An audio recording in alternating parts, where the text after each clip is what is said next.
Hi friends, welcome to Dakshan's Kitchen. இன்றைக்கி நம்ம தக்காளி சாதம் பிரியாணி ஸ்டைலில் குக்கரில் எப்படி செய்கிறதுன்னு தான் பார்க்க போகிறோம். ரைஸ் பாருங்கள், உதிரி உதிரியாக ஒன்றோட ஒன்று ஒட்டாமல் எவ்வளோ சூப்பராக வந்திருக்கு. இப்போ வாங்க எப்படி செய்கிறதுன்னு பார்க்கலாம். ஒரு குக்கரில் 2 டேபிள் ஸ்பூன் அளவுக்கு எண்ணெய் ஊற்றிக்கோங்க.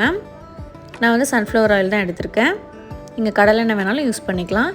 இது கூடவே 1/2 டேபிள் ஸ்பூன் அளவுக்கு நெய் சேர்த்துக்கோங்க.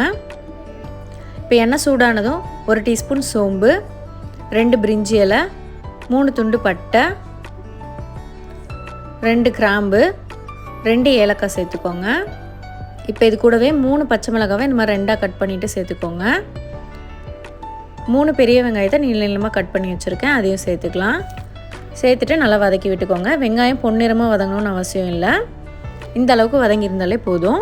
இப்போ இது கூட 1/2 டேபிள் ஸ்பூன் அளவுக்கு இஞ்சி பூண்டு பேஸ்ட்டு சேர்த்துக்கலாம்.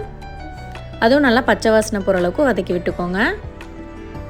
இப்போ இது கூட 4 மீடியம் சைஸ் தக்காளி சேர்த்துக்கலாம். கூடவே 1/2 கைப்பிடி கொத்தமல்லி, 1/2 கைப்பிடி புதினா சேர்த்துக்கலாம்.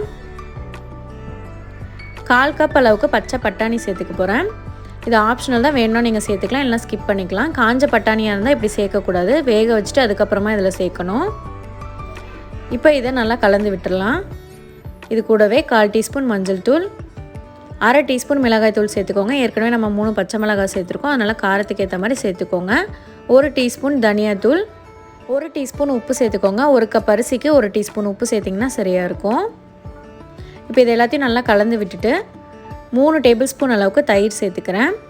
தயிர் சேர்த்திங்க அப்படின்னா சாப்பாடு வந்து ட்ரையாக இல்லாமல் நல்லா ஜூஸியாக சூப்பராக இருக்கும்.